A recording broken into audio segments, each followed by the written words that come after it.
Olá, tudo bem? A partir de agora começa mais um Universiência, um programa feito por TVs e instituições públicas de ensino superior nordestinas.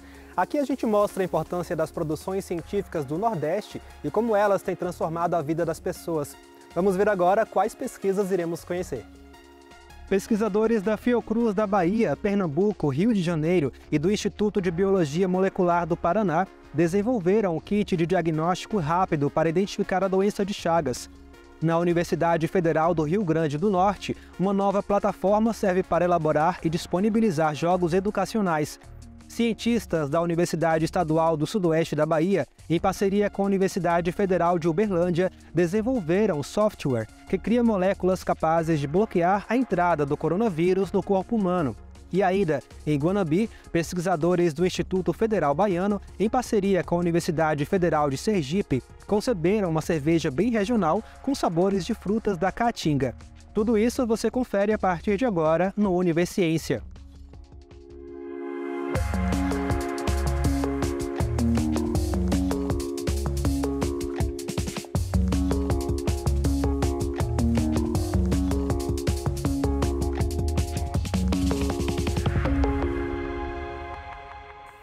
A doença de Chagas é causada pelo protozoário Trypanosoma cruzi, transmitido por meio da picada do barbeiro.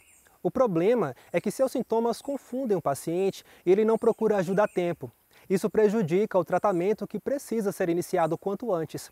Para agilizar esse diagnóstico, pesquisadores da Fiocruz da Bahia, de Pernambuco e do Rio de Janeiro, em parceria com o Instituto de Biologia Molecular do Paraná, desenvolveram um kit de diagnóstico rápido para identificar a doença de Chagas sem que o paciente precise sair de casa. O teste apresentou 100% de eficácia, ou seja, identificou com segurança as pessoas infectadas. Vamos conferir. Um teste rápido desenvolvido pela Fiocruz pode ajudar a enfrentar um dos principais desafios da doença de Chagas, o acesso ao diagnóstico. Em 2020, ano em que a forma crônica da doença entrou para a lista de notificação compulsória do Ministério da Saúde, foram confirmados 146 casos da doença de Chagas aguda no Brasil, com letalidade de 2%. No entanto, pesquisadores avaliam que este número pode estar subestimado devido às dificuldades da população para descobrir que tem a doença. A dificuldade é o médico descobrir logo o diagnóstico, né? Ficam mandando tomar medicação, sem fazer logo o exame detectar, para saber realmente se o paciente é doente do estômago, se é problema de coração, se é de pressão alta. Tanto a Organização Mundial de Saúde quanto o Ministério da Saúde definem que o diagnóstico deve ser feito por 2 testes laboratoriais, mas depende de uma estrutura laboratorial, depende de pessoal treinado para realizar esse diagnóstico, o que muitas vezes afasta o indivíduo que mora em uma área rural ou então uma área remota do diagnóstico, porque ele precisa se locomover para as grandes cidades. Devido à necessidade de um teste mais eficaz, os cientistas trabalharam nos últimos 10 anos na pesquisa com as chamadas proteínas recombinantes quiméricas, que são formadas por pequenas partes do parasito em uma única molécula. Um estudo conduzido pelo pesquisador Fred Santos, da Fiocruz Bahia, em parceria com cientistas das unidades da Fiocruz em Pernambuco, Biomanguinhos no Rio de Janeiro e Paraná, em colaboração com o Instituto de Biologia Molecular do Paraná, desenvolveu um kit diagnóstico rápido que pode ser feito na casa do paciente por um agente de saúde. Então, após desenhar essas proteínas, a gente começou a fazer vários testes avaliando a capacidade diagnóstica dessas moléculas em identificar esses pacientes. Um estudo recente indicou que esse teste nosso, quando comparado a outros testes rápidos que estão no mercado aqui no Brasil, ele apresenta 100% de sensibilidade, ou seja, é capaz de diagnosticar todos os pacientes com a doença de Chagas, não deixando passar nenhum paciente como falso negativo. Isso é excelente porque possibilita a sua utilização em trabalho de campo.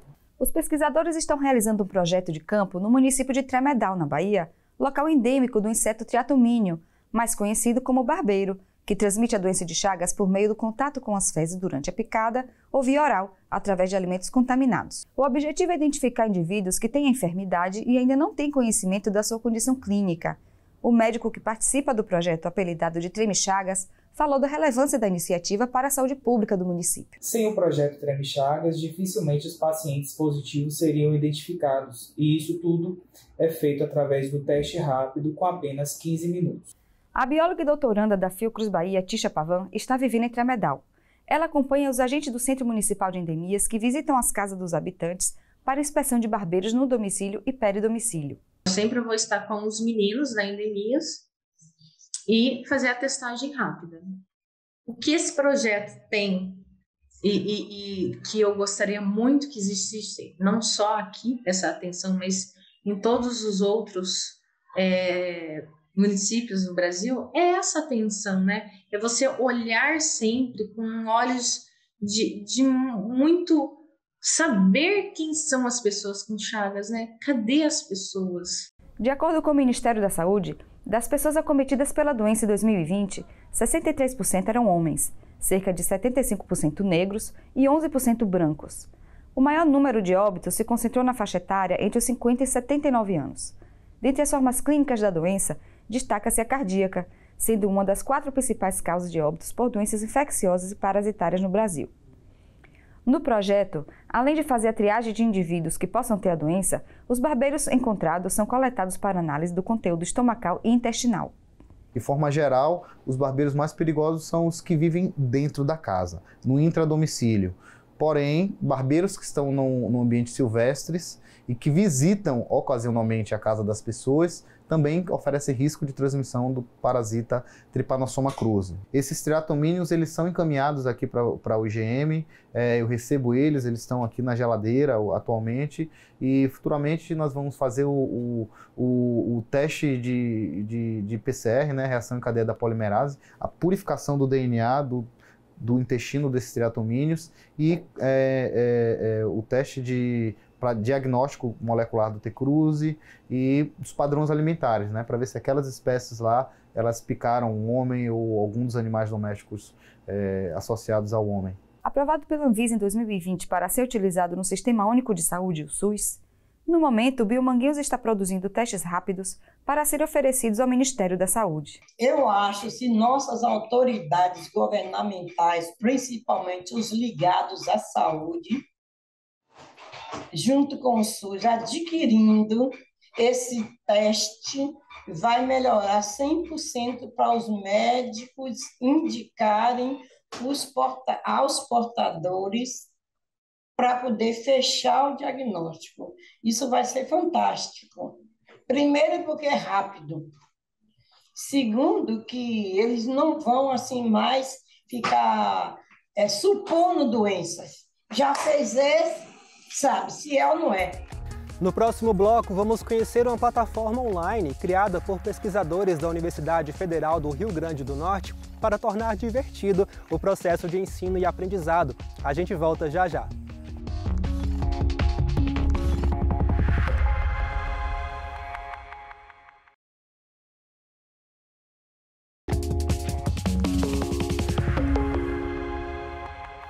Conseguir ensinar de maneira lúdica e divertida é um dos maiores desafios para os educadores. É nesse contexto que surge o Colab Educ, um sistema de desenvolvimento colaborativo de objetos de aprendizagem, sejam eles virtuais ou reais. A plataforma foi criada por pesquisadores da Universidade Federal do Rio Grande do Norte, onde são criados e disponibilizados jogos educacionais.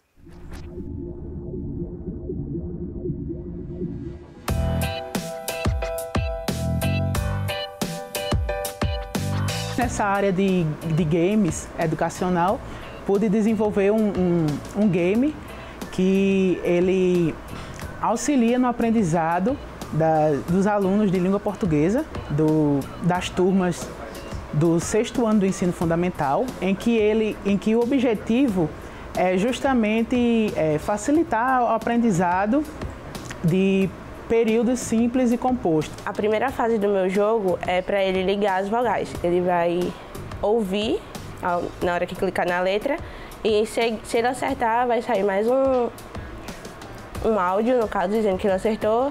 E na segunda fase, já em relação a ele complicando um pouco mais, ele vai ter que analisar a imagem e, de acordo com a imagem, ele tem que apertar a vogal que corresponde à imagem. Os jogos desenvolvidos por estudantes de Ciência e Tecnologia da Universidade Federal do Rio Grande do Norte fazem parte do projeto Colab Educ. Na plataforma, que é de desenvolvimento colaborativo, são disponibilizados games voltados à educação de crianças. E a gente começou a evoluir, colocou jogos, esses jogos evoluindo para jogos educacionais e depois a gente pensou, por que não fazer jogos realmente diferentes? Então a gente começou a associar os jogos à BNCC, a Base Nacional Comum Curricular. Então hoje, cada jogo que é referente à disciplina, né, a formação dos alunos nessa disciplina, então eles aprendem a programar e ao final o produto é um jogo educacional alinhado, né, alguma habilidade da BNCC, ou seja, as habilidades que o MEC define para os ensinos, educação básica, né? Ensino fundamental 1 e 2, a gente está trabalhando aqui até educação infantil. Os jogos são desenvolvidos à medida que eles vão adquirindo as competências e habilidades na programação, eles vão evoluindo no desenvolvimento do jogo. Então, a primeira unidade eles fazem só o menu, a segunda unidade eles conseguem fazer uma primeira fase e a terceira unidade, quando fechamento, eles conseguem fechar esse jogo. É um jogo curto, a gente chama de jogo curto, porque ele só realmente trabalha uma das habilidades. A ideia é que a gente consiga focar em uma meta instrucional única. O Colab Educ cria um ambiente em que profissionais de diferentes áreas podem construir e compartilhar seus objetos de aprendizagem. Mais do que ensinar eles a programar fazendo um jogo, a gente começou essa ideia com o projeto, né? O nome é Colab Educ, esse Colab vem de colaboração. Então a ideia é que é um jogo educacional, então essa ideia do jogo, idealmente, ela tem que partir de um professor que está em sala de aula, né? Alguém da licenciatura, né? Alguém que tem essa vivência dentro da sala de aula e a partir disso, né? Dessas ideias, das ideias dos professores, é que vão surgir os jogos. Ensinar de maneira lúdica e divertida é um dos maiores desafios para os educadores e essa deve ser também uma das maiores contribuições que a plataforma pode oferecer para a educação brasileira. Em contínua expansão, o Colab Educ conta com mais de 2.000 programadores cadastrados e mais de 1.200 descrições de jogos. São sobre jogos, ludicidade, brinquedo e brincadeira na educação. É uma discussão antiga que já vem pautada teoricamente por muitos autores, principalmente na área da psicologia da educação. A questão eu acho que o grande desafio da gente é como trazer, né, essa forma de jogar, essa forma de brincar que hoje é presente nesses jovens para dentro de sala de aula. Que seria a realidade desses jovens, né, que é permeado por essa linguagem audiovisual, principalmente relacionada aos jogos, para dentro de sala de aula, de uma forma que engaje e que motive esses alunos para a aprendizagem. A inserção do game na educação vem muito para desmistificar o uso desses jogos, né, no processo de ensino-aprendizagem. E esse processo de desmistificação eu acho que perpassa principalmente pelo processo de formação de professores. São eles que estão ali com os alunos, são eles que conhecem a realidade dos alunos. A forma de inserir esses jogos é de forma colaborativa de fato, né? Por isso que a colaboração é o cerne, né, o que apoia o projeto Colab Educ. É trazer os professores para esse processo de produção dos jogos educacionais, né? De forma que ele não fique como um coadjuvante no processo, mas que ele se torne protagonista junto com os alunos nesse processo de produção de jogos. Para inserir esse professor nessa nova, né, nesse novo modo de compreender, nessa nova linguagem, né, que os jovens estão tão acostumados, é preciso de uma formação, de um processo formativo, né? Nós estamos vindo de uma outra cultura, sobretudo de uma cultura de uma educação conservadora, né? Uma educação que trata de educar para homogeneizar, e a ideia é que a gente lide com essa diversidade. Diversidade de ritmos de aprender, diversidade de estilos de aprender. Pretendo, no caso, dar continuidade, fazer mais fases para beneficiar pessoas, crianças nesse caso, que têm dificuldade na alfabetização. Muito bem! A pandemia do coronavírus estimulou a realização de muitos estudos e pesquisas na tentativa de neutralizar o patógeno e impedir que ele invada as células do corpo humano. Pesquisadores da Universidade Estadual do Sudoeste da Bahia, em parceria com a Universidade Federal de Uberlândia, utilizaram a tecnologia para alcançar esse objetivo. Eles desenvolveram um software que cria moléculas capazes de bloquear a entrada do coronavírus no organismo. A pesquisa é baseada na utilização de inteligência artificial, né, métodos computacionais, para a gente conseguir propor moléculas que elas possam se ligar ao vírus da Covid-19 e inibir, né, a interação do vírus da Covid-19 com células humanas, tá? E aí, para isso, a gente utiliza técnicas de aprendizado de máquina, capazes de, então, propor, né, moléculas que são, né, nesse caso, são peptídeos, seja pedaços de proteínas, né, pequenas proteínas, que elas consigam, então, interagir com o vírus da Covid-19 e bloquear a entrada deles nas células humanas.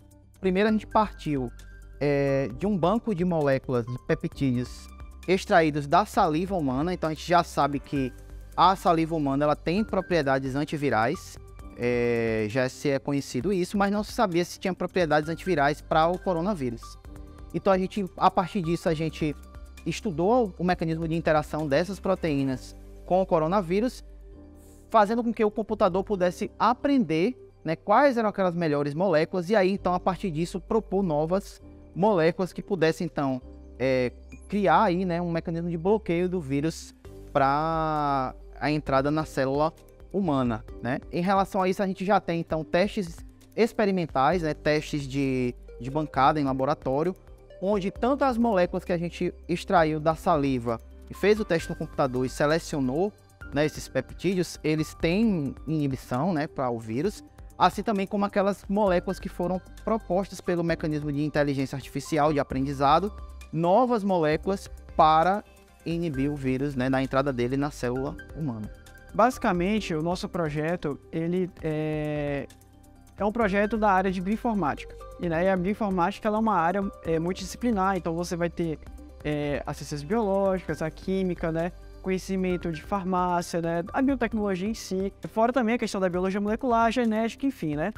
Partindo desse princípio, o que a gente buscou fazer foi realizar uma triagem, né, virtual de peptídeos, né, a gente fazer um filtro de possíveis candidatos, né, possíveis peptídeos candidatos, né, a inibir essa proteína.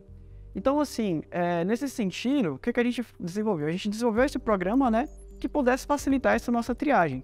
A gente tinha um problema e aí o nosso problema era dinamizar o nosso tempo, né, para poder realizar essa triagem, né, porque são milhares de compostos, né, então isso demanda tempo. E a bioinformática ela vem com essa proposta, né, de dar essa solução, né, diminuir o custo, diminuir o tempo e, consequentemente, né, nesse período pandêmico, né, que a gente passou e ainda está passando, né, tempo nesse sentido sempre vai gerar custos, né, e então diminuir o tempo é essencial.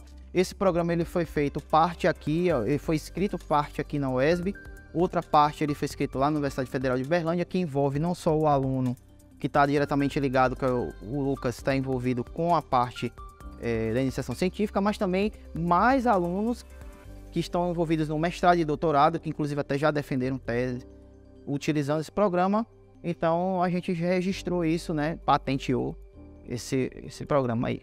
A ideia é fazer um mecanismo profilático, ou seja, incluir esses peptídeos, essas moléculas em pastas de dente, enxaguantes bucais, sprays, né, nasais e cremes nas mãos, né, por exemplo, que a gente possa então incluir isso na formulação dessas substâncias e aí fazer com que a partir daí o vírus em contato com elas ele fique preso, né, aprisionado ali e ele não consiga então entrar na célula, né? E aí com a utilização de inteligência artificial, né, a gente consegue fazer com que esse programa ele possa aprender, né, com esses peptídeos. Então ele vai analisar as interações desses peptídeos com o vírus, ele aprende essas interações e a partir disso a gente consegue predizer outros peptídeos de fontes naturais ou até mesmo sintéticas, se esses peptídeos podem ou não interagir com o vírus e, consequentemente, inibir a entrada dele na célula humana. As moléculas que foram selecionadas até então, elas partem de experimentos, né, que variam de inibição a 70% até 90%, né? O que é uma taxa de inibição muito alta, né, muito promissora, né? Claro que o computador, a gente continua fazendo com que o computador aprenda, a gente inclui parâmetros, né, químicos, bioquímicos que possam melhorar essa predição e que possam selecionar moléculas melhores ainda, né? Então, e nesse sentido também extrapolar e dizer que a gente pode utilizar esse método para outras outros vírus, bactérias, outras patologias, que a gente possa fazer com que peptídeos, nesse caso, mas poderia ser outras moléculas, sejam propostas, né, como drogas ou substâncias bloqueadoras. E aí, nesse sentido, uma proposta que a gente até busca fazer o quê? É pegar esse nosso modelo, né, esses nossos modelos de inteligência artificial e talvez a partir daí tentar extrapolar para outros organismos, né? Então a gente sabe que não existe só o coronavírus, né? Nós temos outros vírus, até vírus emergentes, né, como por exemplo chikungunya, enfim, em que a gente vai tentar extrapolar esse nosso programa, né, já com outros dados, outros alvos biológicos, né? É o nosso próximo passo, digamos assim. No próximo bloco, a gente conhece uma cerveja desenvolvida no Instituto Federal Baiano de Guanabi, que tem o gostinho da caatinga. A gente volta já.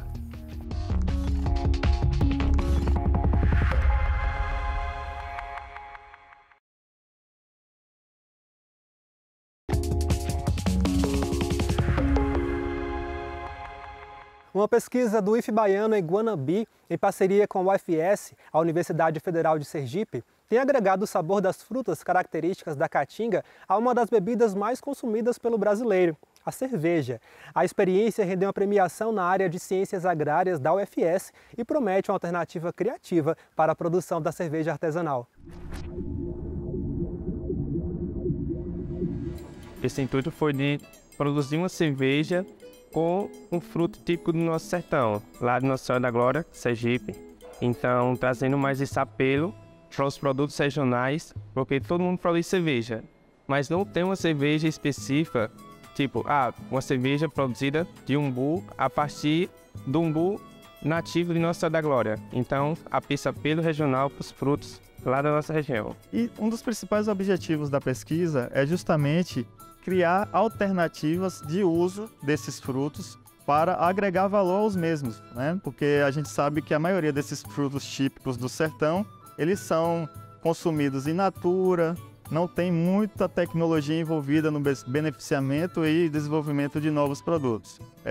Recentemente a gente fabricou a cerveja artesanal de umbu, variando as concentrações de polpa desidratada. Então a gente fez um processo de desidratação do umbu, variamos a polpa, né, 0,5%, 1,5%, para ver a viabilidade do processo. Porque não adianta você somente acrescentar uma quantidade sem o estudo prévio se o processo não vai ser contemplado. Então a gente está testando essas formulações para ver a eficiência de fabricação mesmo. A gente percebeu que em 0,5% o teor alcoólico ele se assemelhou ao controle. Controle é a cerveja que não tem adição de umbu. E o de 1 e 1,5, a gente percebeu que o teor alcoólico reduziu. Talvez porque a acidez do umbu tenha influenciado no processo fermentativo. Outro aspecto que a gente avaliou também nessa cerveja de umbu é a mudança na coloração, né, comparado ao controle. A gente percebeu que não variou nenhuma das coordenadas que a gente utiliza, né, que é LA e B, que caracteriza a coloração da cerveja. E isso é um bom indicativo, não ter alterado a coloração, porque mostra que o umbu ele tem um potencial de ser utilizado na fabricação da cerveja sem alterar suas características visuais. O aspecto de aparência e impressão global, que a gente vê o corpo da cerveja, a espuma da cerveja, a gente percebeu que à medida que a gente adiciona umbu, mais espuma, mais encorpada ela fica. A gente consegue perceber que a cerveja é de umbu. Isso é muito interessante e todas as cervejas, todas as concentrações que a gente utilizou foi bem aceita nos testes preliminares, né? Com o teste sensorial específico da equipe. A gente já fez alguns testes com fruta-pão, que é um fruto, apesar de ser da Mata Atlântica, a gente consegue produzir aqui no sertão. Temos o figo da Índia, que é o fruto da palma. A gente tem diversas variedades de cultivares de palma que produz frutos de diferentes colorações. Além desses dois, temos também o araticum, que é um fruto parecido com a pinha, acho que muitas pessoas do sertão conhecem. A gente também tem iniciado pesquisas em potencial com esses frutos. Tá? Lá no nosso campus mesmo, ela já trouxe um olhar diferente, né? Todo mundo que eu vejo, Félix, cadê a cerveja de umbu? Então, eu particularmente gostei muito da experiência, né? Espero muito que esse apelo pelos frutos regionais da região, não só do umbu, mas os outros frutos típicos, ele desenvolva novos produtos e também agregue mais valor à região. Quando a gente trata de uma cultura extrativista, né, que a gente trabalha com agricultura familiar, com agricultores que não têm a possibilidade de processar e agregar valor àquele produto, trazendo isso para o umbu, principalmente, né, não só o umbu, os outros frutos também, a gente consegue dar uma alternativa de comercialização. Se a gente está agregando valor, está aplicando tecnologia, obviamente o retorno financeiro vai ser maior. Então a gente está nesse processo também de transferência de tecnologia. Não adianta somente a gente desenvolver um método, uma tecnologia e não repassar e não mostrar o caminho para o produtor.